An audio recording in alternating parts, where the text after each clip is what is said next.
इसके ऊपर क्या एक्ट करने लगता है बेटा, टॉर्क एक्ट करने लगता है, जो इसको घुमाता है ना, टॉर्क, ये बना दिया, इसके ऊपर टॉर्क आ जाता है जो इसको घुमा देता है, और इसी प्रिंसिपल के ऊपर अपना मोटर काम करता है, क्या है, इसमें से करंट गुजरेगा, तो जो लूप है ये ऐसा गोल गोल गोल घूमने लगेगा। जनरेटर इलेक्ट्रोमैग्नेटिक इंडक्शन पे काम है, इलेक्ट्रोमैग्नेटिक इंडक्शन नहीं, इधर करंट हम लोग दे रहे, लूप में we are giving the current, और मैग्नेटिक फील्ड पे से गोल गोल गोल घूम रहे। तो इसका हमने बाकायदा डेरिवेशन किया था और फॉर्मूला निकाला था। आओ का जो फॉर्मूला आता है वो आता है म्यू क्रॉस बी, क्या आता है वो याद करो, म्यू क्रॉस बी। टाउ बोले तो टॉर्क, म्यू बोले तो magnetic dipole moment, mu magnetic dipole moment, और बी बोले तो मैग्नेटिक फील्ड, ये जो मैग्नेटिक फील्ड है यहाँ पर, है ना, ठीक है। और अगर नंबर ऑफ टर्न ज्यादा रहेंगे तो एन से भी मल्टीप्लाई करना, ठीक है। अगर आप इसका क्रॉस प्रोडक्ट हटा दोगे तो क्या आएगा बोलो, म्यू बी साइन थीटा, और this theta will be angle between mu and B. Theta किसके बीच में एंगल रहेगा बोलो, म्यू और बी। सर बी का डायरेक्शन तो समझ में आ रहा है, ऐसा जा रहा है, यहाँ से इधर जा रहा है, यहाँ से ऐसा जा रहा है। ये म्यू का डायरेक्शन कैसा निकालेंगे, how to find out the direction of mu. तो समझो आपके पास एक लूप है ऐसा, इसमें से करंट जा रहा है, इसमें से करंट पास हो रहा है, तो उस लूप को अपने राइट हैंड में इमेजिन करो, लूप को अपने राइट हैंड में इमेजिन करो, फिंगर्स को करंट के डायरेक्शन में घुमा दो, तो जो बाहर निकला हुआ अंगूठा रहेगा ना वो आपको इस म्यू का डायरेक्शन देगा। करंट कैसे जा रहा है देखो लूप में, ऐसा क्लॉकवाइज है ना, सही है। तो मैंने ऐसा कल किया तो फिंगर कहाँ जा रही थी, अंदर की तरफ, तो this will be the direction of magnetic dipole moment, मतलब बाहर से अंदर की तरफ, ऐसा going inside the plane of paper, ठीक है। तो मैग्नेटिक डाइपोल मोमेंट और मैग्नेटिक फील्ड के बीच का जो एंगल रहता है उसको हम लोग किससे दिखा रहे हैं, थीटा से। उसके बाद हमने देखा था कि ये जो म्यू होता है, म्यू मैग्नेटिक डाइपोल मोमेंट किसी भी लूप का, उसका खुद का भी एक फॉर्मूला होता है, उस लूप से बहने वाला करंट आई इनटू उस लूप का surface area A, I into A, और यहीं से इस म्यू का यूनिट भी आता है, याद करो म्यू का यूनिट क्या आता है बेटा, आई बोले तो करंट, करंट किसमें नापते हैं, एम्पियर, ए बोले तो एरिया, एरिया किसमें नापते हैं, metre square, ampere metre square. Magnetic dipole moment का यूनिट क्या देते हैं हम लोग, एम्पियर मीटर स्क्वायर, जो इसी फॉर्मूले से आते हैं। और अगर नंबर ऑफ टर्न ज्यादा रहेंगे तो इसी को हम लोग ऐसा लिखते हैं, NIA, याद करो, अभी याद आएगा, mu is equals to NIA। तो यहाँ से फॉर्मूला और क्या बन सकता है, NIAB sin थीटा। तो in short what I need to tell you is that कि आपको एक लूप जिसमें से करंट बह रहा है और उसको आपने मैग्नेटिक फील्ड में रखा है, उसका शेप क्या है, that doesn't matter, whether it is a rectangle or a square or a circle or anything else, if as far as it is a loop। अगर एक क्लोज कंडक्टिंग लूप है उसमें से करंट फ्लो कर रहा है, आपने उसको मैग्नेटिक फील्ड के अंदर रखा हुआ है, तो उस लूप के ऊपर सबसे पहले तो टॉर्क लगने वाला आपको मालूम है, पीछे चैप्टर में पढ़ के आए, उस टॉर्क का फॉर्मूला भी हमको मालूम है, what is the formula, mu B sin theta, what is the formula of torque, mu B sin theta, और else instead of mu we can keep NIA, mu की जगह हम लोग और क्या लिख सकते हैं बेटा, NIA। What is mu, magnetic dipole moment. Loop के लिए उसका खुद का फॉर्मूला क्या होता है बोलो, IA या फिर NIA, यूनिट क्या होती है, एम्पियर मीटर स्क्वायर, डायरेक्शन कैसे निकाला जाता है, राइट हैंड थंब रूल्स। ये इतनी चीजें हम लोग magnetic field due to electric current chapter के अंदर पढ़े हैं, उसका यहाँ पे काम है, इसीलिए मैंने पूरा आपको एक बार रिकैप कर दिया, ठीक है। अब फिर से पहली हेडिंग पढ़ो, क्या लिखेंगे इधर, torque acting on a magnetic dipole placed inside a uniform magnetic field. Same चीज लिखिए, एक मैग्नेटिक डाइपोल है जिसको हमने मैग्नेटिक फील्ड के अंदर रखा हुआ है, उसके ऊपर कितना टॉर्क एक्ट करेगा वो आपको निकालना है, वो क्या करना है बेटा, आपको निकालना है। लेकिन एक चीज का फर्क है खाली, उसने magnetic loop sorry current carrying loop की जगह मैग्नेटिक डाइपोल बोला, मतलब हम लोग लूप को अंदर नहीं रख रहे, इसको अंदर रख रहे बेटा मैग्नेटिक डाइपोल। मैग्नेटिक डाइपोल मतलब let's say a bar magnet, क्या बेटा, एक बार मैग्नेट पता है ना, बार जैसा रहेगा, इधर नॉर्थ इधर साउथ, तो एक बार मैग्नेट है जिसको हमने मैग्नेटिक फील्ड के अंदर रखा हुआ है, तो उसके ऊपर टॉर्क क्या एक्ट करेगा वो आपको पता करना, ठीक है। तो सब लोग बोर्ड पर देखो, एक बार बोर्ड एग्जाम में डेरिवेशन आई पूरी, जितनी अभी कराने जा रहे एक बार, ठीक है। सब लोग ध्यान से देखिए बेटा, torque acting on a bar magnet, bar magnet को हम लोग और क्या बोल सकते हैं, मैग्नेटिक डाइपोल, और क्या बोल सकते हो लोग, मैग्नेटिक डाइपोल, क्योंकि बार मैग्नेट में भी दो पोल होते हैं ना, एक नॉर्थ पोल और एक साउथ पोल, नॉर्थ पोल और साउथ पोल, दो पोल है तो उसको क्या बोलेंगे, डाइपोल। तो बार मैग्नेट को आप और क्या बोल सकते हो, मैग्नेटिक डाइपोल, ठीक है ना। तो torque acting on a bar magnet place inside magnetic field. तो मेरे पास एक बार मैग्नेट है जिसको मैंने मैग्नेटिक फील्ड के अंदर रखा हुआ है, उसके ऊपर कितना टॉर्क एक्ट करेगा वो मुझे पता करना, ठीक है। तो सब लोग ध्यान से देखो, let's say this is the magnetic field, ये है मैग्नेटिक फील्ड बेटा,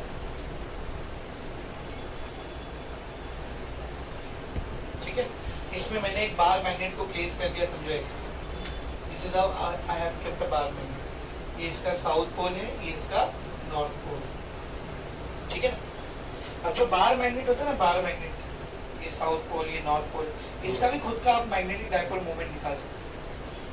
मैग्नेट का मैग्नेटिक डायपोल मोमेंट निकाला जा सकता है, 11th में सीखा है कैसे निकालते हैं इसका। बार मैग्नेट का मैग्नेटिक डायपोल मोमेंट कैसे निकालते हैं, आई इंटू ए मत बोलो, लूप नहीं है, लूप है क्या ये बार मैग्नेट। तो बार मैग्नेट का मैग्नेटिक डायपोल मोमेंट कैसा निकालने का सर, तो किसी भी बार मैग्नेट के जो दोनों पोल्स होते हैं, poles north pole and south pole, इनके लिए क्वांटिटी होती है जिसको कहा जाता है पोल स्ट्रेंथ। क्या कहा जाता है बोलो, पोल स्ट्रेंथ, पोल का स्ट्रेंथ। इसको हम लोग QM से दिखाते हैं, किसे दिखाते बोलो, QM। और नॉर्थ पोल और साउथ पोल के बीच में मैग्नेट का जो लेंथ होता है इसको मैग्नेटिक लेंथ कहा जाता है। इसको क्या कहा जाता है, magnetic length. How do we represent it, 2L। It is similar to the electric dipole, याद है, ये चार्ज Q, ये चार्ज Q, दोनों के बीच का डिस्टेंस 2L। तो जो इलेक्ट्रिक डायपोल मोमेंट रहता है उसका फॉर्मूला क्या रहता है, Q इंटू 2L, याद है, सेम बेसिक। तो इलेक्ट्रिक डायपोल मोमेंट की जगह क्या आ गया, मैग्नेटिक डायपोल मोमेंट। चार्ज की जगह पर क्या आ गया बोलो, पोल स्ट्रेंथ। मैग्नेटिक चार्ज मत बोलो, मैग्नेटिक चार्ज करके कुछ नहीं होता, दिस इज नॉट चार्ज, ये क्या बेटा, पोल स्ट्रेंथ। इसको मल्टीप्लाई कर रहे हैं हम लोग किससे, मैग्नेटिक लेंथ। तो what is the formula of mu, Q into 2L। Mu का फॉर्मूला क्या होता है, Q इंटू 2L। याद करो, जब किसी चार्ज को इलेक्ट्रिक फील्ड में रखा जाता है तो उस चार्ज के ऊपर जो फोर्स एक्ट करेगा, वो चार्ज के ऊपर जो फोर्स एक्ट करेगा उसका फॉर्मूला होता है चार्ज इंटू इलेक्ट्रिक फील्ड। क्या होता है, charge into electric field. Similarly जब एक मैग्नेट को मैग्नेटिक फील्ड में रखा जाएगा तो उस मैग्नेट के ऊपर जो फोर्स एक्ट करेगा उसका फॉर्मूला होता है pole strength into magnetic field. Same है, सेम। समझ में आ रहा है। अब जरा यहाँ पर बहुत ध्यान से नोटिस करना, हाँ बेटा, ये नॉर्थ पोल है, ये साउथ पोल है, ये इस मैग्नेट का यहाँ से लेके यहाँ तक लेंथ रहेगा 2L। कितना लेंथ रहेगा बोलो, 2L। इस मैग्नेट और मैग्नेटिक फील्ड के बीच में एंगल कितना बना है, समझो मैग्नेट और मैग्नेटिक फील्ड के बीच में एंगल बना हुआ है थीटा। तो यहाँ पे थीटा है तो इधर भी थीटा रहेगा, यहाँ पे भी थीटा रहेगा, ये भी थीटा रहने वाला है, ये भी थीटा रहने वाला है, ये भी पैरेलल लाइन है ना सब, ठीक है। तो मैग्नेट और मैग्नेटिक फील्ड के बीच का एंगल कितना बेटा, थीटा। इसका पोल स्ट्रेंथ है QM, इसका भी पोल स्ट्रेंथ रहेगा QM। Now let us see this blue line। ये ब्लू लाइन को देखो, ये जो मैग्नेटिक फील्ड है जिस किसी भी सोर्स की वजह से रहेगी उसका नॉर्थ और साउथ कहाँ पर रहेगा बताओ, एरो देख के बताओ। एरो हमेशा कहाँ से कहा जाता है, नॉर्थ से साउथ। तो उसका नॉर्थ ये रहेगा, उसका साउथ ये रहेगा। तो टेल मी, इस नॉर्थ को साउथ क्या करेगा अपनी तरफ, अट्रैक्ट। तो there will be a force acting on this north pole in this direction.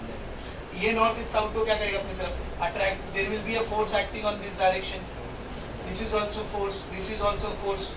ये फोर्स की वैल्यू आप कैसे निकालोगे, QM इंटू B, अभी सिखाया। ये फोर्स का भी वैल्यू आप कैसे निकालोगे, QM इंटू B। समझ में आ रहा है अच्छे से। Perpendicular distance, what will be the perpendicular distance, this will be the perpendicular distance, ये रहेगा perpendicular distance. This is theta, ऐसा एक ट्रायंगल बन गया है, theta 2L x sin theta लगाओ, इधर क्या आएगा बोल, थीटा के सामने x, हाइपोटेन्यूज में 2L, तो x का वैल्यू क्या आ गया बोल, 2N sin थीटा। सब देखते रहना, अभी जादू में। तो ये क्या बेटा, परपेंडिकुलर डिस्टेंस। ये क्या बेटा, force. How to calculate torque, torque का फॉर्मूला क्या होता है, फोर्स इनटू परपेंडिकुलर डिस्टेंस। यहाँ पर फोर्स कितना लग रहा है, QM into B। Perpendicular distance कितना है, 2L sin थीटा। ये QM और 2L को एक साथ ले लो, QM इंटू 2L को एक साथ ले लो, B sin theta. What is QM into 2L, QM into 2L क्या होता है, मैग्नेटिक डायपोल मोमेंट।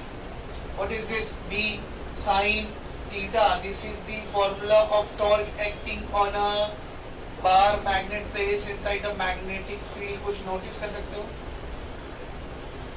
क्या नोटिस किए, सेम फॉर्मूला है, the formula which is in the case of magnetic loop placed inside the magnetic field।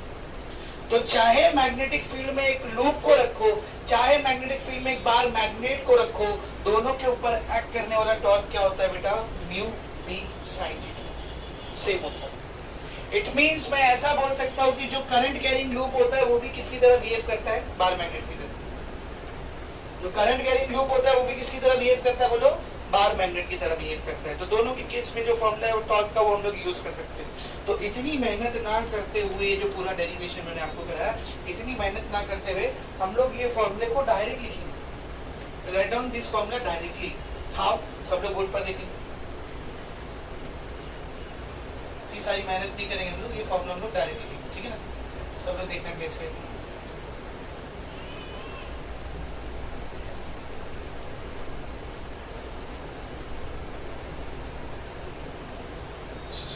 Yes, ठीक है।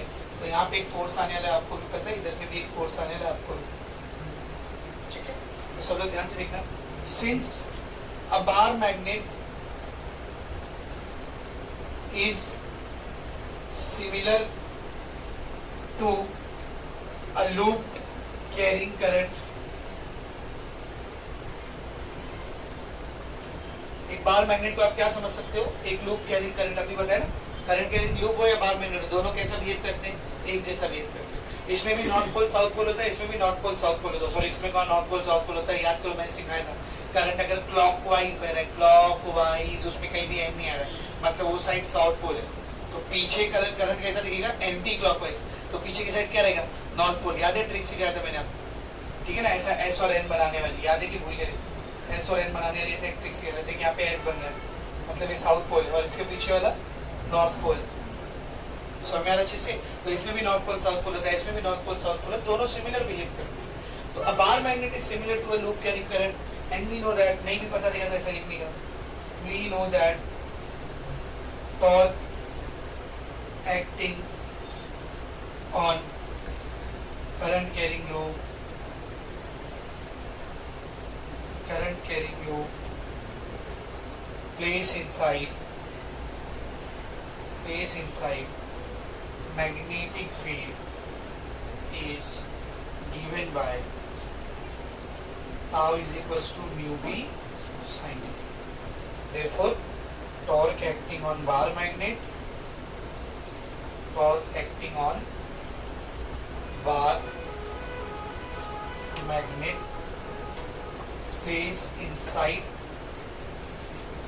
magnetic field will also be आओ क्या उधर, मैं रखूंगा फिर जिसको जो रखने का। लेक्चर चल रहा है, गार्डन में नहीं बैठे हुए नालायक लोग। तो एक बार मैग्नेट को जब मैग्नेटिक फील्ड में रखेंगे तो उसके ऊपर भी टॉर्क कितना एक्ट करेगा, बोलो, म्यू बी साइन थीटा। उसमें भी टॉर्क कितना एक्ट करेगा, म्यू बी साइन। तो this is the torque acting on the magnet placed inside the magnetic field. Sir ये तो डेरिवेशन चालू होने से पहले ही खत्म हो, कुछ डिराइव ही नहीं करें हम तो, पुराना फॉर्मूला उठा के यहाँ पे चिपका दिए, तो फिर ये डेरिवेशन कैसा? असल में क्वेश्चन इस पे नहीं आता, क्वेश्चन इसके बाद वाले स्टेप का, क्वेश्चन इसके बाद वाले स्टेप का। इसका बाद वाला स्टेप यानी इस मैग्नेट के अंदर कितनी मैग्नेटिक पोटेंशियल एनर्जी स्टोर होगी उसका फॉर्मूला निकालने का, मैग्नेटिक पोटेंशियल एनर्जी। और अगर आपको याद हो तो बहुत टाइम हो गया है, ठीक है ना, लॉन्ग डेज अगो ना, इट्स बीन एजेस, मैंने आपको ऑसिलेशन नाम का एक चैप्टर पढ़ाया था, याद है? OSCILLABION, याद है? ऑसिलेशन का सबसे आखिरी डेरिवेशन याद करो क्या था? एक बार मैग्नेट है, उसको मैग्नेटिक फील्ड में रखे, टॉर्क लगा के छोड़ दिए, तो मैग्नेट क्या करता है अंदर, इसे ऐसे ऐसे ऐसे एंगुलर एसेशन परफॉर्म करता है, याद है? तो उसके टाइम पीरियड का फॉर्मूला निकाला जाए, T = 2 pi under root I by mu b, T = 2 pi under root I by mu b। वो फॉर्मूला फिर से डिराइव करना है। वैसे देखा जाए तो मुझे कराना नहीं चाहिए कि मंदिर से, क्योंकि मैं ऑलरेडी वो डेरिवेशन करा चुका हूँ, लेकिन करा देता हूँ तरस लगते तुम्हारे चेहरों के करा देता हूँ। यहाँ हम लोग थोड़ा अलग तरीके से करेंगे, वहाँ पे हमने थोड़ा अलग तरीके से उस चीज को डिराइव किया था, यहाँ पर हम लोग थोड़ा अलग तरीके से डिराइव करेंगे। सर चैप्टर पेपर में आया तो पेपर में ऐसा नहीं करेगा, derive the formula या फिर expression for time period of a bar magnet performing angular SHM inside a magnetic field। एक बार मैग्नेट है, मैग्नेटिक फील्ड के अंदर एंगुलर एसेशन परफॉर्म कर रहा है, उसके टाइम पीरियड का फॉर्मूला लिखो। उधर पे ऐसा नहीं लिखा रहेगा as you derived in chapter oscillation, as you derived in chapter magnetic, ऐसा नहीं लिखा रहेगा। दोनों में से जो डेरिवेशन आपको सही लग रहा है उससे डिराइव करो, क्योंकि लास्ट में फॉर्मूला क्या आना है, सेम आना है। क्या फॉर्मूला आना है, T = 2 pi under root I by mu b। वो लेके आओ कैसे आप लेके आ रहे हो, डेरिवेशन पे डिपेंड नहीं करता है कि आप कौन से तरीके से करोगे। बस करेक्ट डेरिवेशन होना चाहिए। समझ में आ रहा है? तो वो दो चीज हम लोग यहाँ पर एक साथ अभी डिराइव करेंगे। कौन सी दो चीज? पहले तो इस मैग्नेट के अंदर स्टोर होने वाली मैग्नेटिक फील्ड का मैग्नेटिक पोटेंशियल एनर्जी का फॉर्मूला, और उसके बाद आपको भी पता है कि इसको घुमा के अगर आप छोड़ोगे, थोड़ा सा एंगल थीटा देकर के छोड़ोगे तो ऐसे एंगुलर एसेशन करने लगे, जो मैंने आपको ऑसिलेशन में पढ़ा। तो जब ये एंगुलर एसेशन करेगा तो उसके टाइम पीरियड की क्या वैल्यू देगी, वो वैल्यू आपको दिखाना है। समझ में आ रहा चीज क्या बोलो? इसे very much clear, let us do करते हैं। तो ये तो हमने कुछ डिराइव भी नहीं किया, करने को आप इसको भी कर सकते थे, मैंने बताया कैसे। इधर QM लेंगे, B लेंगे, 2L लेंगे, थीटा लेंगे, परपेंडिकुलर डिस्टेंस लेंगे, टॉर्क का फॉर्मूला लेंगे, फोर्स इनटू परपेंडिकुलर डिस्टेंस, उसकी वैल्यूज रखेंगे, आखिर में पहुंचेंगे किधर, इधर। तो ऑलरेडी ये लिख दो, क्योंकि ये फॉर्मूला अपने पास ऑलरेडी लूप के लिए है, हम लोग पिछले चैप्टर में डिराइव कर चुके हैं। Magnetic field due to electric current, समझ में आ रहा अच्छे से? Is it very much clear? ठीक है, तो let us directly go to the topic which is required over here, that is magnetic potential energy stored inside the bar magnet. Bar magnet में स्टोर होने वाली मैग्नेटिक पोटेंशियल एनर्जी। ठीक है बेटा, जाहिर सी बात है, ये मैग्नेट को रखते ही जैसे आप उसको छोड़ रहे हो, ये मैग्नेट को रखते ही जैसे आप उसको छोड़ रहे हो, वो घूमने लग जा रहा है। तो जब कोई चीज घूम रही है मतलब वर्क परफॉर्म कर रही है, मतलब उसके पास एनर्जी होना चाहिए, वही एनर्जी अपने को निकालने का। जितनी पोटेंशियल एनर्जी उसके पास रहेगी वही उसका वर्क डन रहेगा। या ऐसा भी बोल सकते हो, जितना वो वर्क डन कर रहा है उतनी उसके पास क्या है, पोटेंशियल एनर्जी। तो सब लोग ध्यान से देखना, किस चीज का फॉर्मूला निकाले हम लोग, potential energy, magnetic potential energy stored inside bar magnet, और वो आगे का अंडरस्टूड है, place inside a magnetic field. सिर्फ बार मैग्नेट लोगे तो उसमें पोटेंशियल एनर्जी मैग्नेटिक नहीं रहेगी, मैग्नेटिक पोटेंशियल एनर्जी उसमें नहीं रहेगी। जब उसको फील्ड के अंदर रखोगे तो उसके अंदर मैग्नेटिक पोटेंशियल एनर्जी। मैंने आपको बताया पोटेंशियल एनर्जी आने के लिए आपको फील्ड में होना पड़ता। अभी आपके पास ग्रेविटेशनल पोटेंशियल एनर्जी, क्यों? क्योंकि आप ग्रेविटेशनल फील्ड के अंदर हो। फील्ड को एस्केप कर दोगे तो एनर्जी में कितनी हो जाएगी, जीरो, नो एनर्जी, है कि नहीं? समझ में आ रहा अच्छे से? चार्ज के पास इलेक्ट्रोस्टैटिक पोटेंशियल एनर्जी होती है कब? जब वो इलेक्ट्रिक फील्ड के अंदर इनफाइनाइट डिस्टेंस पर रहेगा तो यू कितना ले सकते हैं हम लोग, जीरो लेते थे। फील्ड में ही है तो पोटेंशियल एनर्जी नहीं रहेगी। सिमिलरली बार मैग्नेट जो है, बार मैग्नेट, उसके अंदर पोटेंशियल एनर्जी स्टोर होगी कब? जब वो मैग्नेटिक फील्ड में रहेगा। अकेला बार मैग्नेट लिए तो उसके अंदर एनर्जी रहेगी, क्या नहीं रहेगी? तो यहाँ पर वो अंडरस्टूड है, place inside the magnetic field, उतना लिखने की जरूरत है क्या? वो पहले लिख दिया मैंने, है ना? तो इसी में स्टोर होने वाली पोटेंशियल एनर्जी अपने को निकालनी है। तो कैसे निकालेंगे मालूम? Work done. कैसे निकालेंगे? Work done.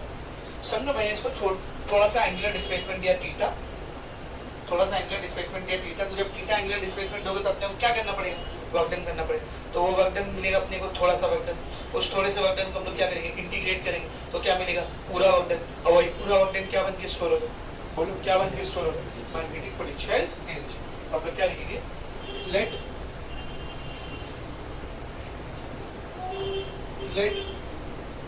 the magnet is given small angular displacement theta,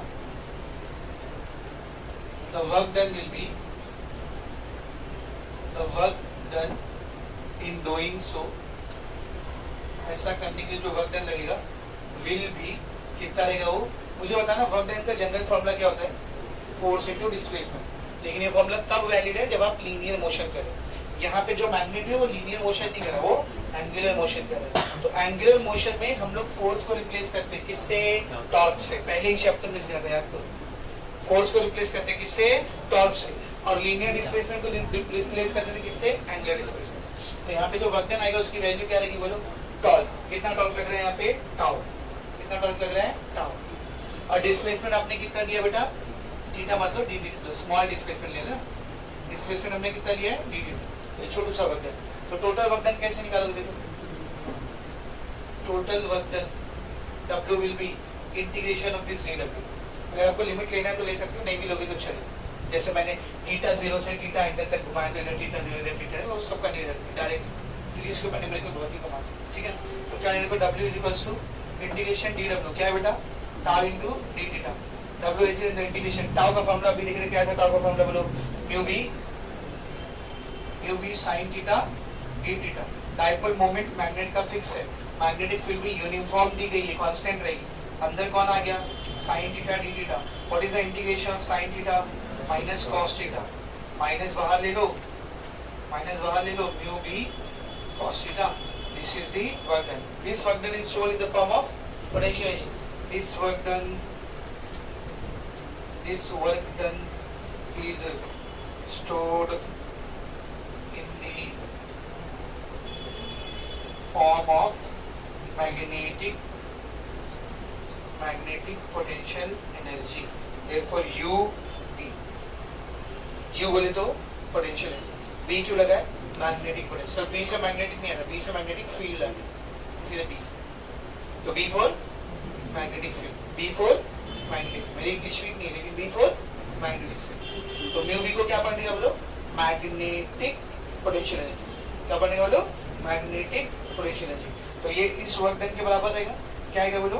minus mu B cos. ये मेन डेरिवेशन है कि जब एक बार मैग्नेट को मैग्नेटिक फील्ड में रखते हैं तो उसके अंदर कितनी मैग्नेटिक एनर्जी स्टोर होती है. ठीक है ना. ये एक बार पूछा है बोर्ड एग्जाम. इसके केसेस भी पूछा है. कब कितनी एनर्जी रहती है, कितने एंगल पे. सिर्फ 3 एंगल लेना है. 0 degree, 90 degree, 180 degree. 0 degree, 90 degree, 180 degree. सब लोग ध्यान से देखना. Case 1 when theta is equals to 0 degree. Theta 0 degree मतलब ये जो बाहर मैग्नेट है ऐसा रहेगा ना. थीटा 180 मतलब ऐसा रखो है तो हॉरिजॉन्टल जाओ. ये क्या बवाल है सर? Theta 0, theta 180. बेटा यहाँ पर थीटा किसके बीच का एंगल था?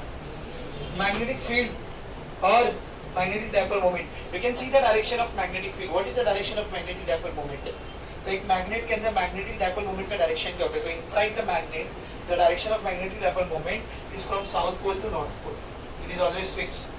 जैसे इलेक्ट्रिक डायपोल के लिए फिक्स है +2 to -2, वैसे मैग्नेटिक फील्ड बाहर मैग्नेट के लिए फिक्स है. मैग्नेटिक डायपोल मोमेंट का डायरेक्शन क्या होता है बोलो? मैग्नेटिक डायपोल मोमेंट का डायरेक्शन क्या होता है बोलो? South pole to north pole. तो थीटा 0 मतलब ये मैग्नेट ऐसा रखा हुआ है, नॉर्थ इधर साउथ इधर. ठीक है. और थीटा 180 मतलब ये मैग्नेट ऐसा रखा हुआ है, नॉर्थ इधर साउथ इधर. समझ में आ रहा है क्या बोल रहा हूं? Is it very much clear? सबको एकदम अच्छे से समझा. ठीक है. तो देखते हैं जब थीटा 0 रहेगा तो क्या होगा. तो बेटा when theta is 0, tell me what will be the value of cos theta. cos theta will be cos 0. cos 0 is 1. तो म्यू u भी हो जाएगा minus mu b. cos theta होता है ना, और cos थीटा तो 1 हो गया है, तो माइनस म्यू b into 1. तो u b कितना हो जाएगा बोल? Minus mu b. This is case 1. Let's see case 2. Case 2 देखते हैं. Case 2 when theta is equals to बोलो, when theta is equals to 90 degree. cos theta कितना रहेगा बोल? cos थीटा कितना हो जाएगा? cos 90 is 0. तो u b कितना हो जाएगा? Minus mu b cos theta, यानी कि minus mu b 0. Anything multiplied by 0. ठीक है. Case 3 when theta is equals to 180 degree. theta is equals to 180 degree. तो cos थीटा कितना हो जाएगा? cos 180 कितना रहेगा बोलो? cos 0 1 होता है, तो उसके सामने cos 180 कितना रहेगा? -1. तो u b कितना रहेगा बोलो? Minus mu b cos theta minus mu b -1 minus mu b into 1. 3 अलग अलग केसेस की पोटेंशियल एनर्जी आपके सामने लिखी हुई है. टेल मी इन तीनों में सबसे बड़ी वैल्यू कौन सी रहेगी? This is. तो ये है मैक्सिमम पोटेंशियल एनर्जी. ठीक है बेटा, मैक्सिमम पोटेंशियल. इन तीनों में सबसे छोटी वैल्यू कौन सी? 0 नहीं, माइनस में भी. 0 से भी छोटी वैल्यू कौन सी होती है? Minus. So this is minimum potential energy. ठीक है बेटा, मिनिमम पोटेंशियल एनर्जी. ठीक है, समझ में आ रहा है? ये मॉडरेट है 0. नाउ आप सबको पता है एनर्जी और स्टेबिलिटी का रिलेशन होता है. एनर्जी और स्टेबिलिटी का रिलेशन. कोई भी चीज स्टेबल कब होती है? ज्यादा जब उसकी एनर्जी मिनिमम हो, कम हो. यूनिवर्सल रूल है. एनीथिंग विल बी स्टेबल जब उसकी एनर्जी क्या हो? मिनिमम. कई बार मैंने आपको इसके बारे में बताया. ठीक है. तो इन दोनों केस में मैग्नेट ज्यादा स्टेबल कब रहेगा? This one magnet will be more stable. Magnet is most stable, सबसे ज्यादा स्टेबल मैग्नेट इसी कंडीशन में रहेगा, ठीक है। और सबसे कम स्टेबल कब रहेगा, जब पोटेंशियल एनर्जी मैक्सिमम। तो मैग्नेट इज लीस्ट स्टेबल, सबसे कम स्टेबल है। तो आपको पूछ सकते हैं बार मैग्नेट मैग्नेटिक फील्ड के अंदर लीस्ट स्टेबल कब रहता है, जब थीटा कितना हो 180 डिग्री। थीटा 180 डिग्री मतलब मैग्नेटिक फील्ड ऐसा है, मैग्नेटिक फील्ड ऐसा है, मैग्नेटिक डायपोल मोमेंट ऐसा है, न्यू ऐसा है, मतलब यहाँ पे बार मैग्नेट का साउथ है, यहाँ पे बार मैग्नेट का नॉर्थ है। इस केस में सबसे अनस्टेबल है मैग्नेट, जाहिर सी बात है, जाहिर सी बात है। ये मैग्नेटिक फील्ड है तो इसका नॉर्थ इधर है, साउथ इधर है, तभी तो एरो ऐसा है ना। अब जब ये मैग्नेट ऐसा होगा तो इसका नॉर्थ इस साइड आ जाएगा, नॉर्थ के सामने नॉर्थ आ रहा है, बहुत स्टेबिलिटी देगी ना, सबसे हाईएस्ट अनस्टेबिलिटी देगी, क्योंकि वो नॉर्थ उस नॉर्थ को क्या करेगा, भगाने की कोशिश करेगा। तब तक भगाएगा जब तक ये नॉर्थ इधर से घूम के इधर ना आ जाए, साउथ से अटैक होके, और ये साउथ इधर ना आ जाए नॉर्थ के पास। तो जब ये ऐसा पूरा घूम के इधर आ गया तो थीटा कितना हो जाएगा, 0, और वहां पर स्टेबिलिटी सबसे ज्यादा। तो जब मैग्नेटिक फील्ड और मैग्नेटिक डायपोल मोमेंट अलाइन होते, अलाइन सेम डायरेक्शन में होते दोनों, तब पोटेंशियल एनर्जी मिनिमम होती है और स्टेबिलिटी मैक्सिमम होती है। और जब दोनों अपोजिट डायरेक्शन में होते हैं, बी इधर आ रहा है, मैग्नेटिक डायपोल मोमेंट उधर जा रहा है, दोनों एकदम उल्टे हैं, उस टाइम पर पोटेंशियल एनर्जी मैक्सिमम होती है और स्टेबिलिटी मिनिमम रहती है, समझा। और maximum potential energy stored inside a bar magnet place in the magnetic field कितनी रहती है, बोलो, म्यू बी। और minimum potential energy place inside of a bar magnet place inside a magnetic field कितनी रहती है, माइनस म्यू।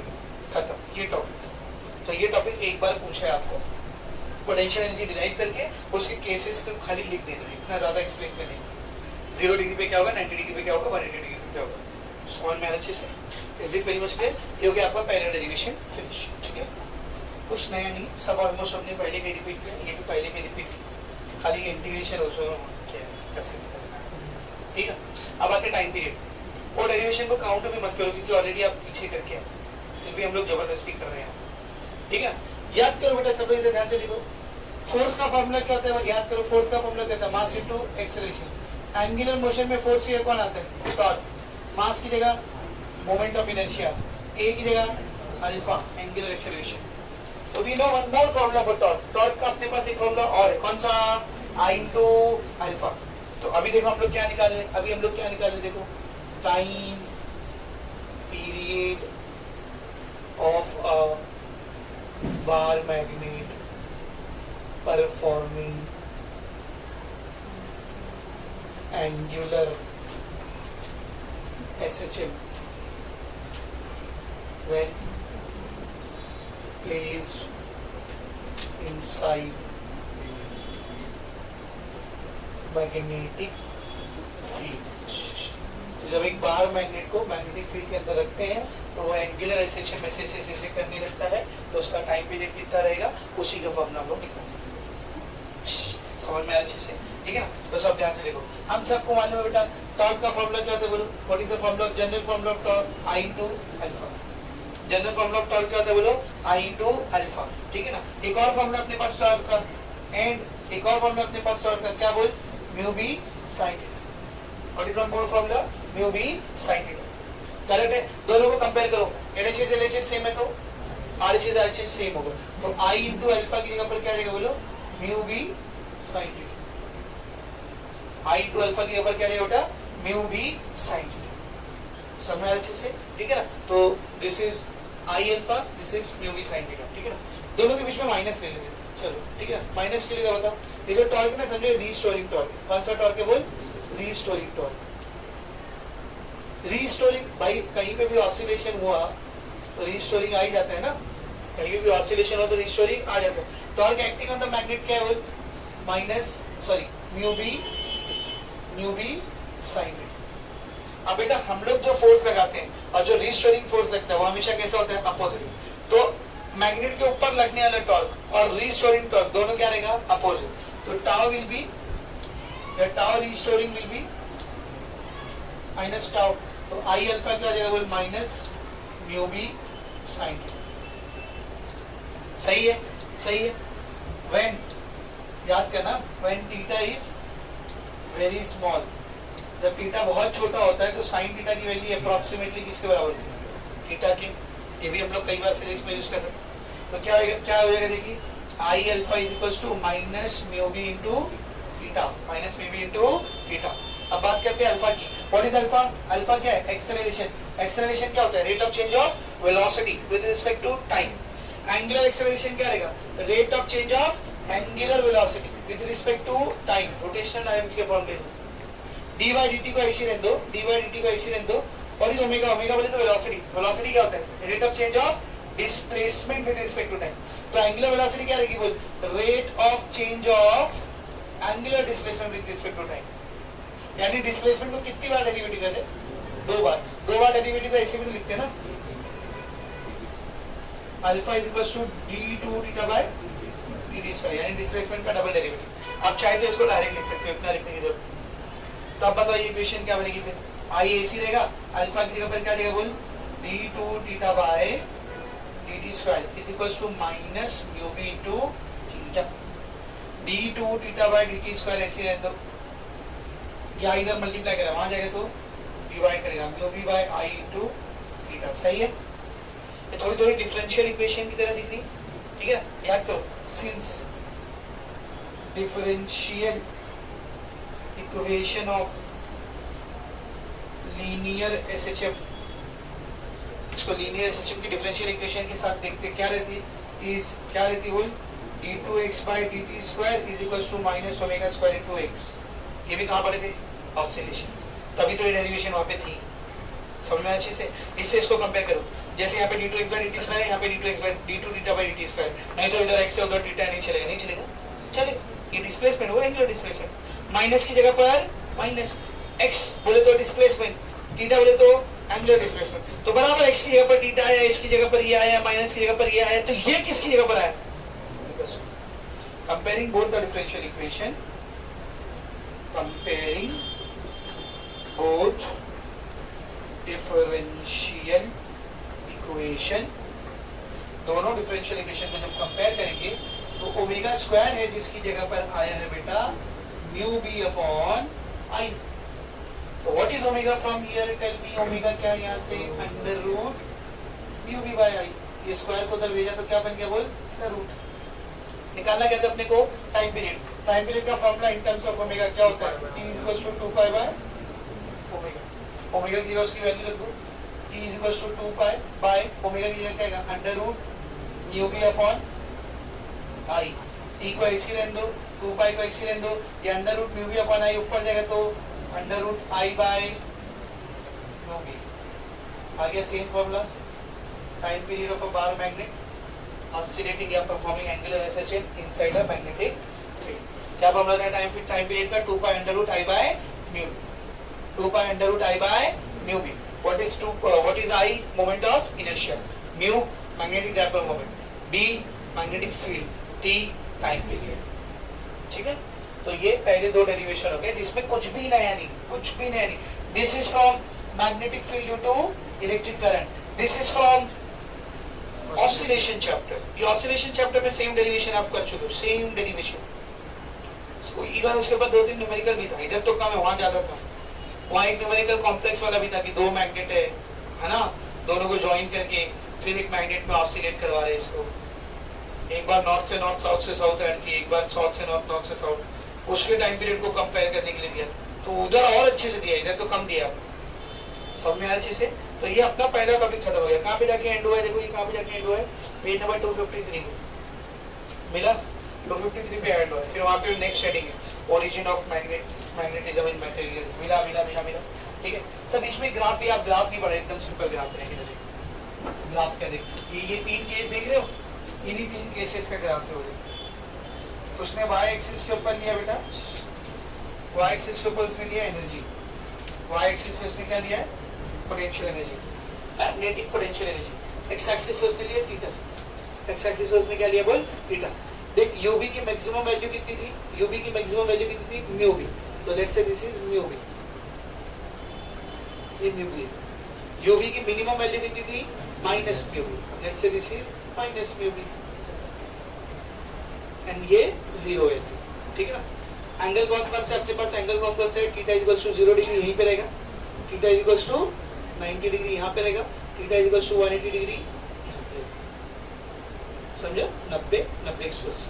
तो graph कैसा आएगा, देखो ग्राफ कैसा आएगा, how will you get the graph, theta equals to 0 degree पे क्या है, देखो थीटा इक्वल्स टू 0 डिग्री पर क्या है, माइनस में, तो जब थीटा 0 एनर्जी कितनी है, माइनस में भी, this is the first point.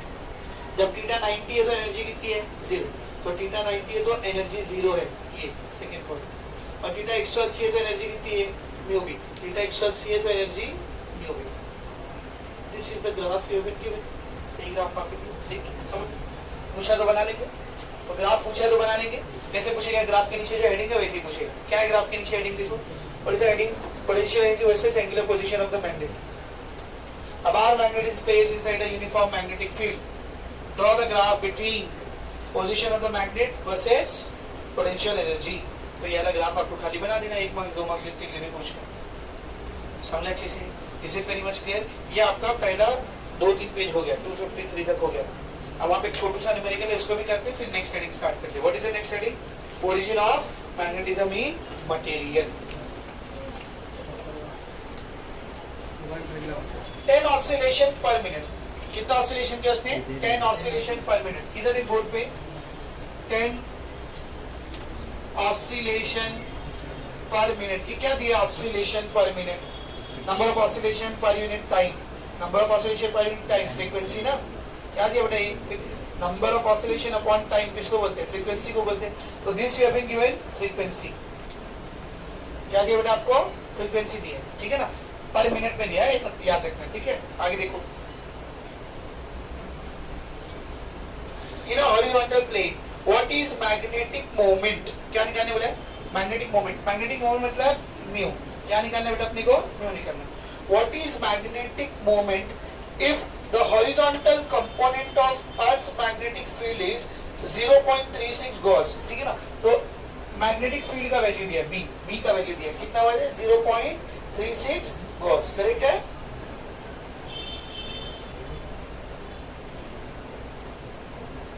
Very much clear, ठीक है ना। और कुछ दिया हुआ है क्या बेटा, anything else is given, no nothing is given, बस इतना ही दिया हुआ है, ठीक है ना। तो this much data you have been given, आपको म्यू निकालना है। इधर देखिए, देख फ्रीक्वेंसी दिया ना, फ्रीक्वेंसी यहां से देख, फ्रीक्वेंसी दिया है, फ्रीक्वेंसी की मदद से I can go up to time period, और टाइम पीरियड का फॉर्मूला भी हमने देखा, 2 pi under root I by mu B, I is known, B is known, frequency से time period will be also known. We can find out mu. तो यही formula use होने वाला है, but first we have to find out time period. उससे भी पहले convert everything into SI unit. हर एक चीज SI unit में कन्वर्ट करते, ठीक है ना। सब लोग ध्यान से देखो, पहले इसको बदलना पड़ेगा। I का SI यूनिट क्या होता है, kg मीटर स्क्वायर। I का SI यूनिट क्या होता है, kg मीटर स्क्वायर।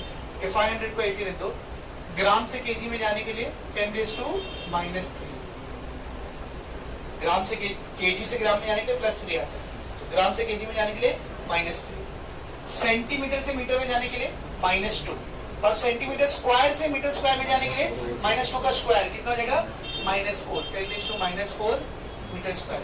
तो gram has been converted into KG, centimetre square has been converted into metre square. What is remaining, ध्यान से देखना सब लोग, क्या बचा बेटा, ये 5 को ऐसे रख दे, 5 को ऐसे रख दे, -4 -3 -7, ये 2 0 मतलब +2, -7 +2 -5, 5 into 10⁻⁵ kg metre square. This is the moment of inertia.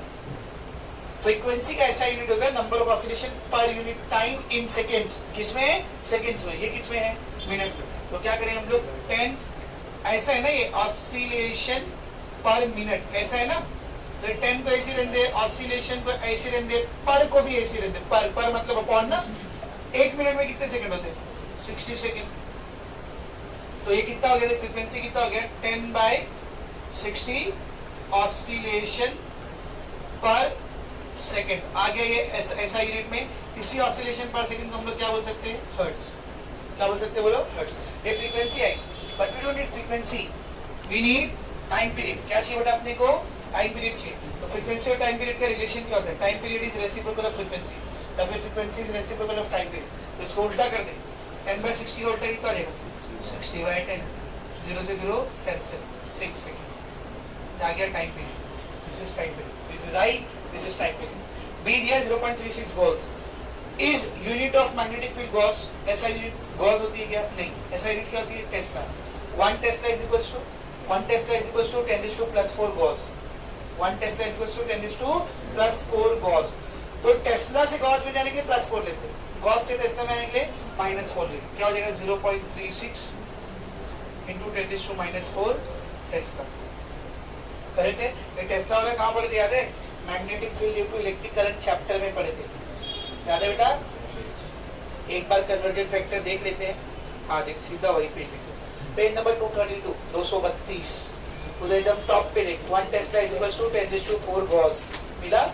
एक टेस्ला में 10 - 4 10,000 गॉसेस होते हैं, करेक्ट है? ठीक है, तो एक टेस्ला से गॉस में जाने के लिए वी हैव टेकन 10 + 4, तो गॉस से टेस्ला में जाने के लिए -4, गॉस से टेस्ला में जाने के लिए -4। सही है? आगे देख, this can also be written as b is equals to, ये पॉइंट को 2 नंबर आगे लेंगे तो, पॉइंट को 2 नंबर आगे लेंगे तो -2, वो -2 और ये -4 कितना हो जाएगा? -6, तो 36 × 10 - -6 ये भी याद। Now let us use that formula. What is the formula of time period? T is equals to 2 pi √ I by mu b. What do we need to calculate out of all this thing? Mu. तो mu को अकेला करते हैं। पहले तो 2 pi इधर multiply कर रहे हैं, यहाँ आएगा तो T/2 pi √ I by mu b। ये रूट इधर आएगा तो स्क्वायर, सबका स्क्वायर कर दो, t का स्क्वायर, 2 का स्क्वायर 4, पाई का square, I by mu b। Mu इधर ले लो, बाकी सब उधर ले लो, तो म्यू इधर आ गया, I/b ऐसे रहेगा। ये 4 पाई स्क्वायर इधर डिवाइड कर रहा है, ऊपर जाके मल्टीप्लाई करेगा, t स्क्वायर इधर ऊपर है, वहां जाएगा तो नीचे आएगा। तो म्यू इधर ले लिया, ये इधर, ये इधर, ठीक है। अब सबका वैल्यू पुट कर दो, क्या रहेगा देखो, mu is equals to I, how much is I? 5 × 10 - -5, ठीक है ना। 4 पाई 3.14 का square divided by b, how much is b? b कितना बेटा? 36 × 10 - -6, ठीक है ना। t स्क्वायर, t कितना बेटा? 6, तो 6 का स्क्वायर, ठीक है ना। कितना बन जाएगा ये? 5 × 4 बोलो 5 × 20, 20 × 10 - -5 × 3.14 का स्क्वायर डिवाइडेड बाय ये 36, 6 का स्क्वायर भी 36 का स्क्वायर, 6 का स्क्वायर भी 36 आएगा, वो 36 × ये 36, 36 का स्क्वायर, ठीक है ना, इंटू 10 - -6, -6 ऊपर गया, +6 - 5 +1, +6 - 5 +1, +1 और ये 0, +1 और 0 कितना हो गया? +2, तो इंटू 10 + 2 को साइड में ही कर दो, it will be at one corner. क्या बचा? 2 × 3.14 का स्क्वायर डिवाइड बाय 36 का square. If you want you can cancel it out, otherwise you will use log. कैसा लॉग यूज होगा? बाहर आएगा एंटी लॉग, लॉग ऑफ 2 ये बाजू में है, मल्टीप्लाई कर रहा है, प्लस लॉग ऑफ 3.14, ये 2 किधर जाएगा? सही है, ये नीचे आ गया, मतलब माइनस लॉग ऑफ 36, ये स्क्वायर का क्या करोगे? और बाहर इंटू 10 + +2, ठीक है। तीनों का लॉग देखेंगे, इसको 2 से मल्टीप्लाई करेंगे, इसको 2 से मल्टीप्लाई करेंगे, ये दोनों ऐड होगा, ये माइनस होगा, एक नंबर बचेगा, उसका क्या देख लेंगे? Anti log. पूरा नहीं सॉल्व कराते बेटा, खाली फॉर्मेट बता दिए कैसे सॉल्व होगा, ठीक है ना। तो you will get mu as, mu मिलेगा आपको 2 × 3.14 का स्क्वायर 36 का स्क्वायर, इसकी वैल्यू आएगी आपको 0.01521, 0.01521 इंटू 10 + 2 की वजह से पॉइंट 2 नंबर और इस साइड जाएगा राइट में, कितना बचेगा बोल? 1.521। हम म्यू का यूनिट अभी थोड़ी देर पहले बताया था, एम्पियर मीटर स्क्वायर। आंसर समझ अच्छे से। This is your example number 11.1, 3 marks तक का क्वेश्चन है।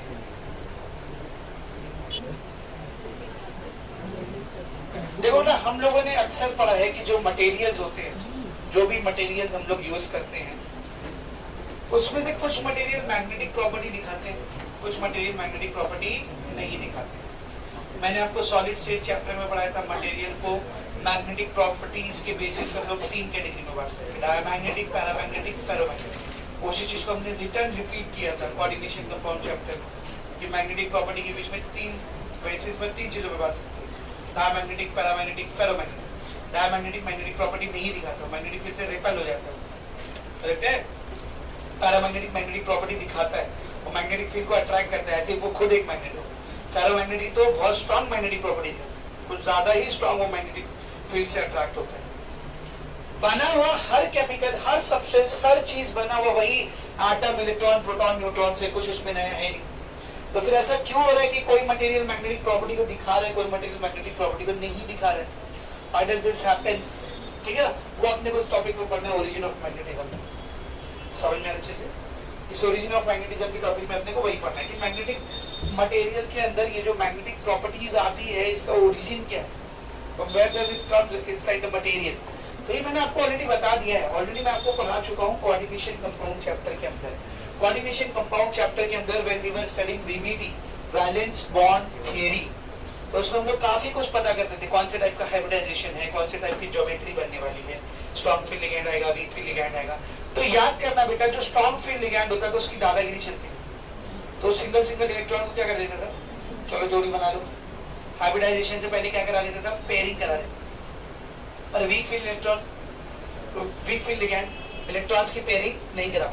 हाइब्रिडाइजेशन होने के बाद, ओवरलैपिंग के बाद, कोऑर्डिनेशन बॉन्ड बनने के बाद, पूरा कंपाउंड बनने के बाद, जब हमको डिसाइड करना होता था कि whether the given coordination compound is paramagnetic, diamagnetic और फेरोमैग्नेटिक, तो हम लोग किस चीज को देखते थे, number of unpaired electron. If there are no unpaired electron means वो मटेरियल कैसा है, डायमैग्नेटिक, उसमें कोई मैग्नेटिक प्रॉपर्टी नहीं है। If there are unpaired electron, few unpaired electron, मतलब वो पैरामैग्नेटिक है, थोड़ी बहुत मैग्नेटिक प्रॉपर्टी देगी। ज्यादा अनपेयर इलेक्ट्रॉन है तो फेरोमैग्नेटिक, बहुत ज्यादा मैग्नेटिक प्रॉपर्टी देगी उसकी। यही था ना पहचानने का तरीका। इसका मतलब जब इलेक्ट्रॉन एक ही ऑर्बिटल के अंदर पेयर्ड हो जाते हैं तो मैग्नेटिक प्रॉपर्टी नहीं रहती, और अनपेयर रहते तो मैग्नेटिक प्रॉपर्टी रहती है। ऐसा क्यों होता है वो आज आपको समझना ओरिजिन के अंदर। देखो बेटा, जिस तरह electricity, electric field, electric intensity के पीछे जो रिस्पॉन्सिबल चीज है वो है चार्ज। कौन बेटा, चार्ज। उसी तरह magnetism, magnetic property, magnetic behaviour के पीछे भी जो रिस्पॉन्सिबल चीज है वो कौन है बेटा, चार्ज। मैंने आपको बोला था पूरा फिजिक्स तो किसके ऊपर टिका रहता है, चार्ज के ऊपर टिका रहता है। कोई भी एक चार्ज, पॉजिटिव चार्ज हो या नेगेटिव चार्ज हो, इलेक्ट्रॉन ले लो, समझो दिस इज एन इलेक्ट्रॉन, एक इलेक्ट्रॉन है, ये क्या है बेटा, इलेक्ट्रॉन। जब तक ये रुका है, स्टेशनरी है, स्टैटिक कंडीशन में है, ये अपने सराउंडिंग में क्या बनेगा, electric field, electrostatic field. Correct है, इलेक्ट्रोस्टैटिक फील्ड बनाएगा, हर पॉइंट पर उसका इलेक्ट्रिक पोटेंशियल होगा, उस पॉइंट के ऊपर हर पॉइंट पे इलेक्ट्रिक पोटेंशियल एनर्जी रहेगी, कोई दूसरा चार्ज आएगा तो इसको अट्रैक्ट या रिपेल करेगा। इतनी सारी पूरा एक अक्खा चैप्टर पढ़े थे इलेक्ट्रोस्टैटिक, 11th और 12th में। जब तक ये रुका हुआ है, ये इलेक्ट्रोस्टैटिक प्रॉपर्टीज को दिखाएगा। The moment it will start moving, जैसे ये मोशन स्टार्ट कर देता है, जैसे ही चार्ज मोशन में आ जाता है, हम लोग इलेक्ट्रोस्टैटिक से इलेक्ट्रोडायनेमिक्स की तरफ जंप करते हैं, तो moment of charge produces what, current. तो करंट, इलेक्ट्रिसिटी आती है, चार्ज के मूव करते ही कौन सी प्रॉपर्टी आती है बोलो, इलेक्ट्रिक करंट आता है, करंट इलेक्ट्रिसिटी। क्या डायरेक्शन रहेगा करंट का, अगर इलेक्ट्रॉन ऊपर जा रहा है तो करंट का डायरेक्शन नीचे, याद है। The direction, conventional direction of current is taken opposite to the movement of electron. आज है ना, इलेक्ट्रिसिटी चैप्टर में पढ़ाया था मैंने आपको। तो इलेक्ट्रॉन अगर ऊपर जा रहा है तो करंट नीचे है। इसका मतलब जैसे ही चार्ज मूव करना शुरू करता है, whether it is electron or positive charge, it doesn't depend. If a charge has started moving, it will produce electric current. But in the chapter magnetic field due to electric current, we have studied whenever there is a flowing current, it produces magnetic field around it. Magnetic field due to electric current chapter में हमने पढ़ा कि जब भी कहीं से electron flow कर, sorry current flow करता है तो अपने सराउंडिंग में क्या प्रोड्यूस करता है वो, मैग्नेटिक फील्ड। तो जैसे ही चार्ज मोशन में आएगा, it will not only produce current but also it will produce magnetic field around it. वो और क्या प्रोड्यूस करेगा बेटा अपने around, magnetic field. It means moving charge और moving electron produces magnetic field. Moving charge और moving electron produces magnetic field. अब inside an atom होता क्या है, देखिए एटम के अंदर होता क्या है, सर सेंटर में न्यूक्लियस, छोड़ दो उसको, आज का टॉपिक अपना वो नहीं। सेंटर में क्या होता है, न्यूक्लियस, हटा उसको। न्यूक्लियस के सराउंडिंग में ऑर्बिट, पहला ऑर्बिट, दूसरा ऑर्बिट, तीसरा orbit, and so on. Orbit के अंदर इलेक्ट्रॉन बैठ के चाय पीता है, उधर क्या करता है इलेक्ट्रॉन, बोल रिवॉल्व करता है। क्या करता है बोल, इलेक्ट्रॉन क्या कर रहा है ऑर्बिट में, बोलो, इलेक्ट्रॉन ऑर्बिट में रिवॉल्व कर, इलेक्ट्रॉन ऑर्बिट में रिवॉल्व कर। और जब इलेक्ट्रॉन रिवॉल्व कर रहा है मतलब मूव कर रहा है। मूविंग इलेक्ट्रॉन मींस करंट, मतलब ऐसा समझ सकते हो इधर एक सर्कुलर करंट बन रहा है। क्या बन रहा है, सर्कुलर करंट। एंड व्हेनेवर किसी भी कॉइल में करंट पास होता है it start behaving as a bar magnet. Magnetic property आ गई है, इसके सराउंडिंग में क्या बन जाएगा बोलो, मैग्नेटिक फील्ड। तो जो इलेक्ट्रॉन का रेवोल्यूशन है क्या बनाता है बेटा, मैग्नेटिक फील्ड बनाता है, मैग्नेटिक प्रॉपर्टी बनाता है। मैग्नेटिक प्रॉपर्टी कितनी स्ट्रॉन्ग आई है, मैग्नेटिक प्रॉपर्टी कितनी वीक आई है, इसी चीज को हम लोग नापते हैं किसकी मदद से, मैग्नेटिक डाइपोल मोमेंट की मदद से। तो इलेक्ट्रॉन के गोल गोल रिवॉल्व करने की वजह से the revolving electron behaves as a current carrying loop. Revolving electron किसकी तरह बिहेव करता है बोलो, करंट कैरिंग लूप की तरह बिहेव करता है। और करंट कैरिंग लूप में मैग्नेटिक प्रॉपर्टी होती है, मैग्नेटिज्म होता है। इधर भी आ गई मैग्नेटिक प्रॉपर्टी, कितनी आई है, ज्यादा कम, कितनी आई, किसकी मदद से निकालोगे, मैग्नेटिक मोमेंट की मदद से। तो इस इलेक्ट्रॉन के घूमने की वजह से जितना मैग्नेटिक मोमेंट बनेगा, फिर से इस इलेक्ट्रॉन के ऑर्बिट में रिवॉल्व करने की वजह से जितना मैग्नेटिक मोमेंट बनेगा उसको बोलते हैं हम लोग ऑर्बिटल मैग्नेटिक मोमेंट। क्या बोलते बोलो, ऑर्बिटल मैग्नेटिक मोमेंट।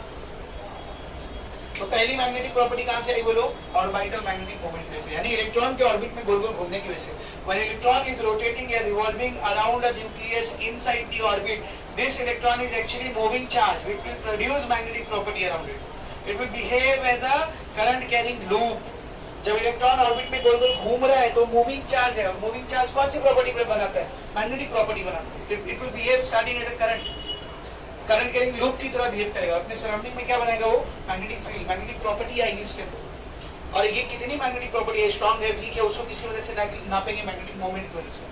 तो उस मैग्नेटिक मोमेंट को हम लोग क्या बोलेंगे बोलो, ऑर्बिटल मैग्नेटिक मोमेंट। सर इस हिसाब से तो जितनी भी चीजें हैं सब में इलेक्ट्रॉन है, सब में इलेक्ट्रॉन गोल गोल गोल नाच रहा है, तो सब में मैग्नेटिक प्रॉपर्टी होना चाहिए, हर चीज में मैग्नेटिक प्रॉपर्टी होना चाहिए। तो फिर कुछ चीजें ऐसी है जो मैग्नेटिक प्रॉपर्टी नहीं दिखाती है, मैग्नेट को अट्रैक्ट नहीं करती, मैग्नेट की तरह बिहेव नहीं करती, डायमैग्नेटिक मटेरियल, तो उनमें क्यों नहीं है मैग्नेटिक प्रॉपर्टी। तो असल में होता क्या है, अगर आपने इतना बड़ा किसी एटम का क्रिस्टल लिया है, इतना बड़ा क्रिस्टल लिया, उसमें एक इलेक्ट्रॉन रहेगा, बहुत सारे इलेक्ट्रॉन कैसे मूव कर रहे हैं, रैंडमली, ऐसा ऐसा, इधर उधर, किसी का ऑर्बिट ऐसा है, किसी का ऑर्बिट ऐसा है, किसी का ऑर्बिट ऐसा है। तो किसी का मैग्नेटिक मोमेंट ऐसा आएगा, है ना, किसी का मैग्नेटिक मोमेंट ऐसा आएगा, किसी का मैग्नेटिक, क्योंकि मैग्नेटिक मोमेंट का डायरेक्शन कैसे निकालते हैं, राइट हैंड में करंट का डायरेक्शन ले लो, थंब जो रहता है वो मैग्नेटिक मोमेंट का डायरेक्शन है।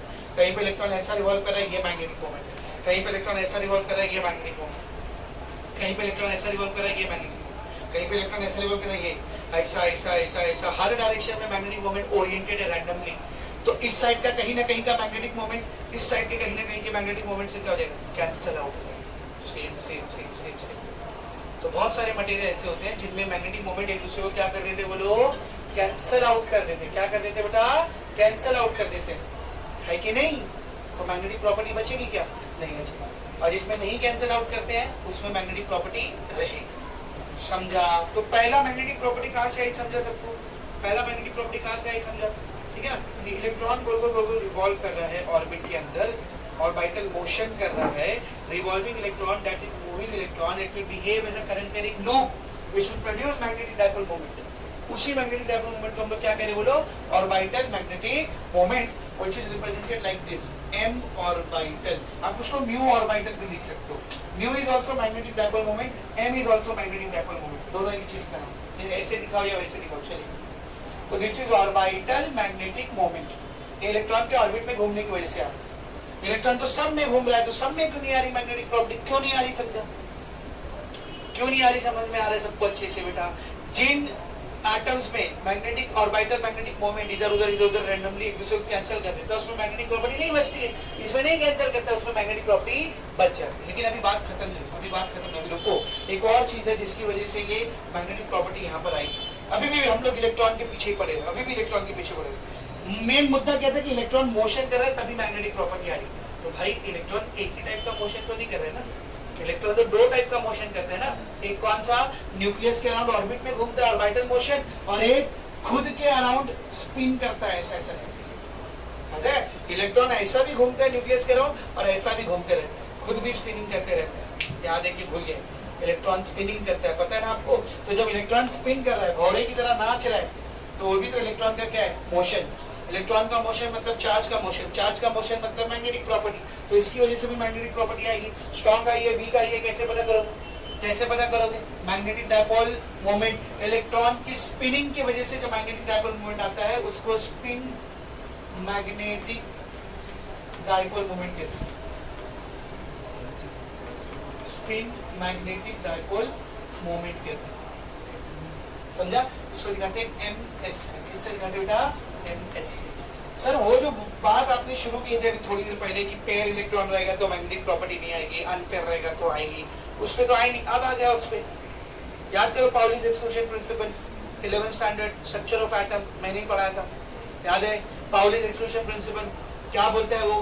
किसी भी इलेक्ट्रॉन, दो इलेक्ट्रॉन के एक ही एटम के अंदर चारों ऑर्बिटल नंबर सेम नहीं हो सकते। चार ऑर्बिटल नंबर याद है?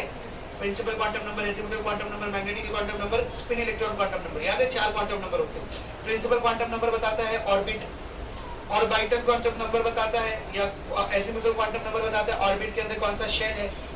मैग्नेटिक क्वांटम नंबर बताता है उस शेल में कौन से ऑर्बिटल में किस जगह पर है। स्पिन इलेक्ट्रॉन मैग्नेटिक मोमेंट बताता है इलेक्ट्रॉन की स्पिनिंग कैसी है।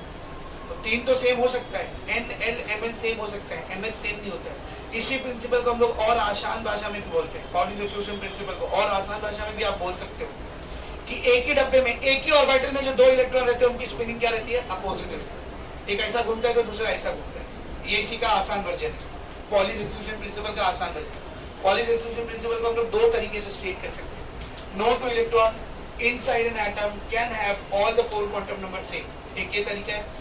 दूसरा, in one orbital if there are two electrons they will have opposite spinning। भाई अगर एक इलेक्ट्रॉन ऐसा है इसी ऑर्बिटल में एक दूसरा इलेक्ट्रॉन है तो कैसे स्पिन करेगा? उल्टी।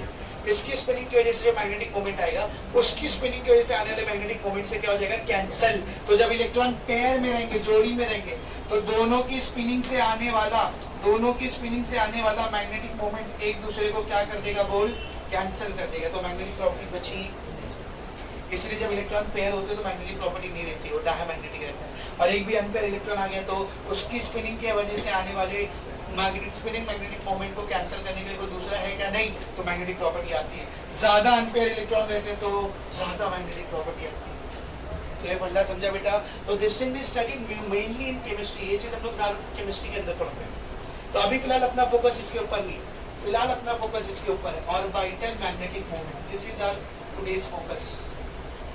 इलेक्ट्रॉन के ऑर्बिट में गोल गोल घूमने की वजह से जो मैग्नेटिक प्रॉपर्टी आती है उसको नापने के लिए हम लोग ऑर्बिटल मैग्नेटिक मोमेंट निकालते हैं, उसका फॉर्मूला निकालना है। क्या बोला समझा अच्छे से? किसका फॉर्मूला निकालना है? ये डेरिवेशन बोर्ड में 3 बार पूछ गई, 3 या 4 बार पूछ गई। Find out the expression for orbital electron, orbital magnetic moment of an electron. समझ में आ रहा अच्छे से? First of all understand the diagram. ये कौन है बेटा? ऑर्बिट। ये कौन है बेटा? प्लस साइन, नहीं न्यूक्लियस। कौन है वो? Nucleus. What is this? Electron. ठीक है बेटा, इलेक्ट्रॉन। समझिए ऐसा घूम रहा है गोल, इलेक्ट्रॉन ऐसा स्पिन कर रहा है, गोल गोल गोल गोल स्पिन कर रहा है, सॉरी रिवॉल्व कर रहा है। इलेक्ट्रॉन क्या कर रहा है? बोलो, रिवॉल्व कर रहा है। तो जब इलेक्ट्रॉन रिवॉल्व कर रहा है तो it is behaving as a current carrying loop. What will be the direction of current? ऐसा रहेगा करंट का डायरेक्शन? नहीं, डायरेक्शन ऑफ करंट इलेक्ट्रॉन के फ्लो के डायरेक्शन का क्या होता है?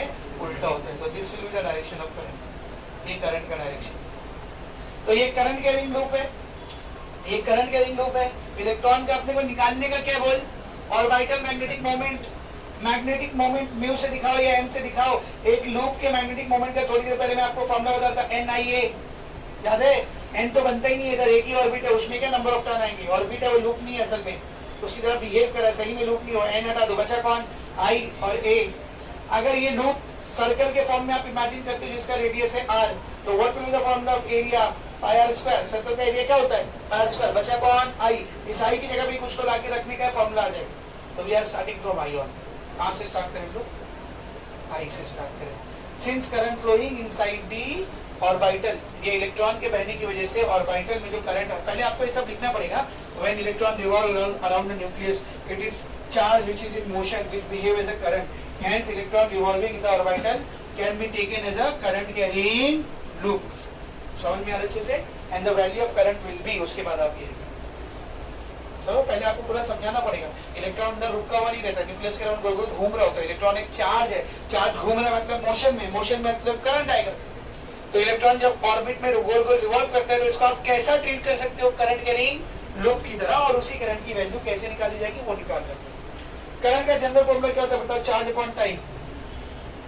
करंट का जनरल फॉर्मूला क्या होता है, चार्ज अपॉन टाइम। यहाँ पे चार्ज कौन सा लिया हमने, इलेक्ट्रॉन। इलेक्ट्रॉन के ऊपर जो चार्ज होता है 1.6 × 10⁻⁹ कूलम, उसको हम लोग किससे दिखाते हैं, ई से।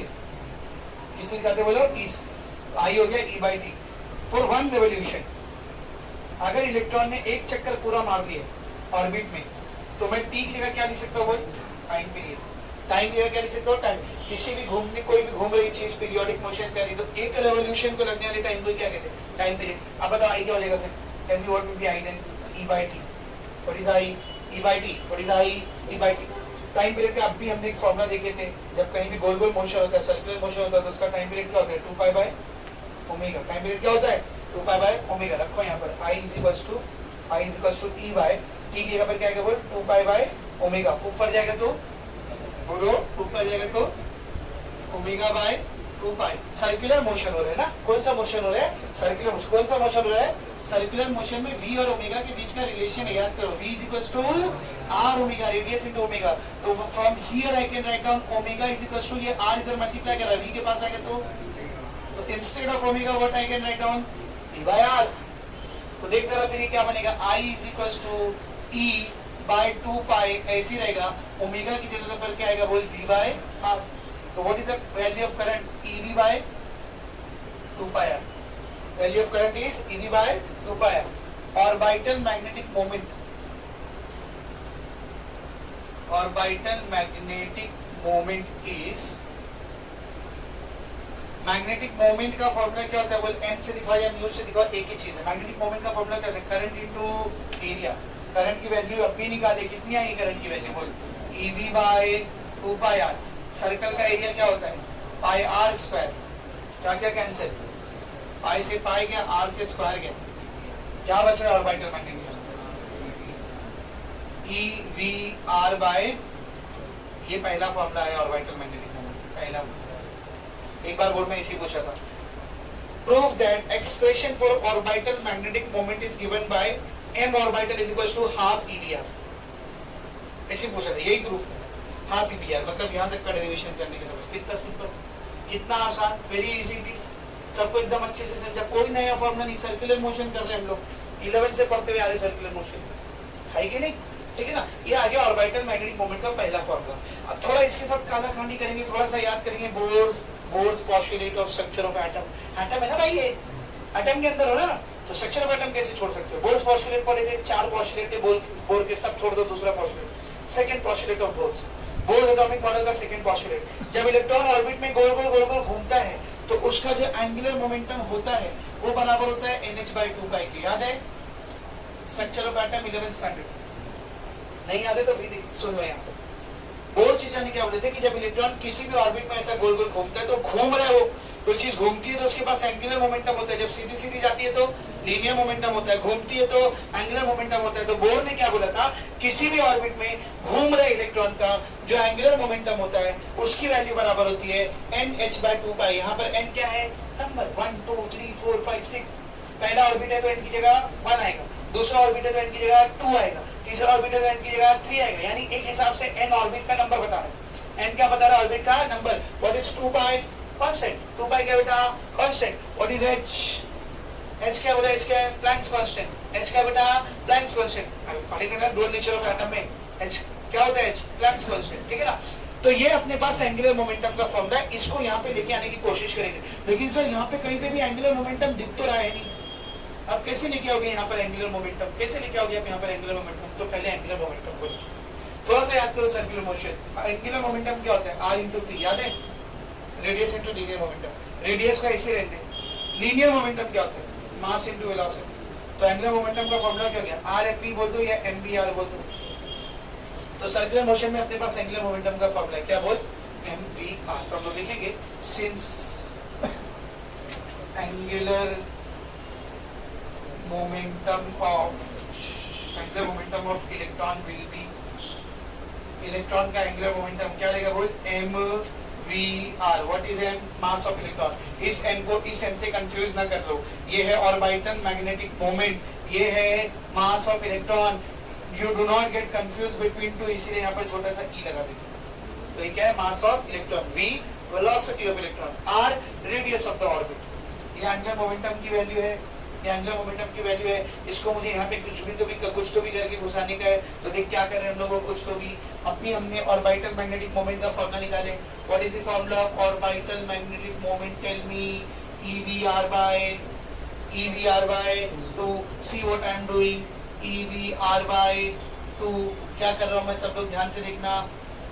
ऊपर नीचे मल्टीप्लाई कर देते हैं मास ऑफ इलेक्ट्रॉन से, चलेगा? उसी की कमी थी ना इधर, क्योंकि V और R तो पहले से दिख रहा है। मास ऑफ इलेक्ट्रॉन से ऊपर नीचे मल्टीप्लाई कर दिया, क्या बचेगा देख, सब लोग ध्यान से देखना। ये E को अलग कर ले, ये 2 और Me को अलग कर लिए। E को अलग से लिख दिया, 2 और Me को अलग से लिख दिया, तो बचा कौन? M V R। What is MVR? L। तो ये क्या हो जाएगा? ऑर्बिटल मैग्नेटिक मोमेंट की वैल्यू बराबर होती है E by 2me into MVR की वैल्यू L। ये एक और फॉर्मूला आ गया किसका? Orbital magnetic moment. पिक्चर में एंगुलर मोमेंटम को इंट्रोड्यूस करना था, हो गया इंट्रोड्यूस। अब इसी में एक चीज और अपने को पता चल गई, 2 बार बोर्ड एग्जाम में पूछी है 1 मार्क्स के लिए, सब लोग ध्यान से देखना। ये जो रेशियो दिख रही है बेटा, E by 2me कांस्टेंट है कि नहीं बता? E बोले तो चार्ज ऑन इलेक्ट्रॉन, E बोले तो charge on electron. 1.6 into 10 to the power -19 coulomb fix है। Me बोले तो मास of electron 9.1 into 10 to the power -31 kg, दोनों फिक्स है। तो रेशियो फिक्स रहेगा कि नहीं, कांस्टेंट रहेगा कि नहीं? रहेगा ना। तो जो रेशियो है, जो कि फिक्स रेशियो है, जो कि कांस्टेंट रेशियो है, इस रेशियो का नाम है गायरोमैग्नेटिक रेशियो। क्या नाम है इसका, बोलो? Gyromagnetic ratio. अब तक 2 बार इसके बारे में 1 मार्क्स का क्वेश्चन है। Formula of gyromagnetic ratio, definition of gyromagnetic ratio, value of gyromagnetic ratio, unit of gyromagnetic ratio, चारों पता होना चाहिए आपको। तो what is gyromagnetic ratio? Gyromagnetic ratio बोलते किसको बोलो? गायरोमैग्नेटिक रेशियो बोलते किसको बोलो? सबसे पहले formula gyromagnetic ratio. What is gyromagnetic ratio? E by 2me। What is gyromagnetic ratio? E by 2me। How will we define it? Definition कैसे लिखेंगे सर? यहाँ से E by 2me को अकेला कर दे, E by 2me को अकेला कर दे। ये M ऑर्बिटल ऐसे ही, M ऑर्बिटल ऐसे ही, ये L इधर E by 2me के साथ मल्टीप्लाई करा था, यहाँ पे आएगा तो डिवाइड। इस फॉर्मूले की मदद से डेफिनेशन आएगी। डिवाइड बोले तो रेशियो। ऊपर कौन है? Orbital magnetic moment. नीचे कौन है? Angular momentum L। तो क्या लिखेंगे? रेशियो ऑफ, बोलो, ratio of orbital magnetic moment and angular momentum. Gyromagnetic ratio is defined as ratio of orbital magnetic moment of electron revolving into the orbit to the angular momentum of the revolving electron. Gyromagnetic ratio is defined as ratio of orbital magnetic moment of electron revolving in the orbit to the angular momentum of the revolving electron. ये हो गया इसका 1 marks का definition, ये हो गया इसका formula, ये भी हो गया इसका फॉर्मूला, दोनों उसका फॉर्मूला, दोनों उसका फॉर्मूला। ये भी गायरोमैग्नेटिक रेशियो का फॉर्मूला, ये भी गायरोमैग्नेटिक रेशियो का फॉर्मूला। आप क्या निकालेंगे? वैल्यू, क्योंकि ये फिक्स होता है। क्या होता है ये? फिक्स। ऊपर क्या है? 1.9 into 10 to the power -19 coulomb. नीचे क्या है? बोलो 2 into 9.1 into 10 to the power -31। मत सॉल्व करते बेटो, डायरेक्ट वैल्यू याद रखो। नीचे देख, पहले दूसरे क्वेश्चन में उसने गायरोमैग्नेटिक रेशियो निकाल के दिया न्यूमेरिकल के तौर पर। न्यूमेरिकल के तौर पर देख रहे हो, एग्जांपल नंबर 11.2 में उसने न्यूमेरिकल के तौर पे आपको इसकी वैल्यू निकाल के दिया है। तो जो गायरोमैग्नेटिक रेशियो होती है, गायरोमैग्नेटिक रेशियो होती है E by 2me, कितनी वैल्यू होती है उसकी? कितनी वैल्यू होती है उसकी बताओ? 8.8 into 10 to the power 10। Unit क्या आएगी इसकी? ऊपर है चार्ज तो कूलम, नीचे है मास तो KG, coulomb per KG. This is the value of gyromagnetic ratio. तो बोर्ड में क्वेश्चन आया है, एक बार पूछा है डेफिनेशन, डिफाइन गायरोमैग्नेटिक रेशियो। अच्छा नहीं पढ़ा हो क्या? बुक पे गुस्सा होता है। एक बार पूछा है डिफाइन गायरोमैग्नेटिक रेशियो, तो दिस इज द डेफिनेशन। एक बार पूछा है right down the value of gyromagnetic ratio, सिर्फ वैल्यू निकालना। क्या वैल्यू बोलो? 8.8 into 10 to the power 10। 2 marks का क्वेश्चन आ गया। Define gyromagnetic ratio and find its value. Define gyromagnetic ratio and find its value. पहले क्या करोगे? Define, definition. वैल्यू कैसे फाइंड करोगे? Gyromagnetic ratio equals to E by 2me। E का value बोलो, E का value 1.6 into 10 to the power -19 coulomb divided by 2 into mass of electron का value 9.1 into 10 to the power -31 kg। फिर log book से solve करते बेटा, है ना? नहीं, ये नंबर डायरेक्ट याद करके जा रहे हो ना, नेक्स्ट स्टेप में डायरेक्ट लिखोगे 8.82 10 to the power 10 वो नंबर kg, खत्म। समझा? तो 11 मैग्नेटिक रेशियो पे ही 2 बार क्वेश्चन है, बाकी ये पूरे टॉपिक पे तो 4 बार क्वेश्चन है, इसी में 2 बार क्वेश्चन है 11 मैग्नेटिक रेशियो के ऊपर। समझा सबको अच्छे से? इसी वेरी मच क्लियर। अब जो मुद्दा था हमारा, हम लोगों ने एल को इंट्रोड्यूस क्यों किए थे? ताकि बोर चीजा का पोस्टुलेट यहाँ पर यूज कर सके, है ना? करेक्ट है? तो अब लेके आते बोर अंकल का पोस्टुलेट। Since according to second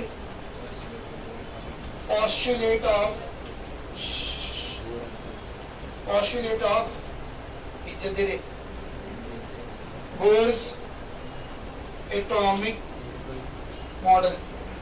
bourse atomic model का सेकेंड पोस्टुलेट अगर हम लोग यूज करें तो एंगुलर मोमेंटम ऑफ इलेक्ट्रॉन बराबर होता है NH बाय, बोलो, NH बाय 2 पाई। तो इसको इस फॉर्मूले में लेके आते हैं, m ऑर्बिटल के फॉर्मूले में, m ऑर्बिटल के फॉर्मूले में इसको लेके आते हैं, ठीक है?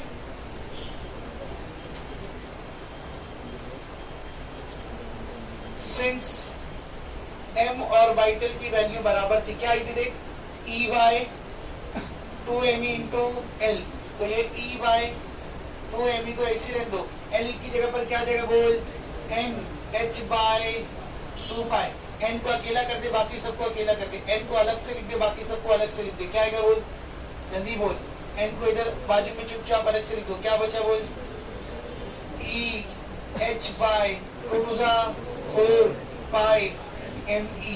एक और फॉर्मूला आ गया किसका, ऑर्बिटल मैग्नेटिक मोमेंट का। कितने फॉर्मूले निकाले देख, पहला फॉर्मूला क्या था, EVR बाय 2, दूसरा फॉर्मूला क्या आया, E by 2m into L, तीसरा फॉर्मूला क्या आया, EH by 4 pi me into N।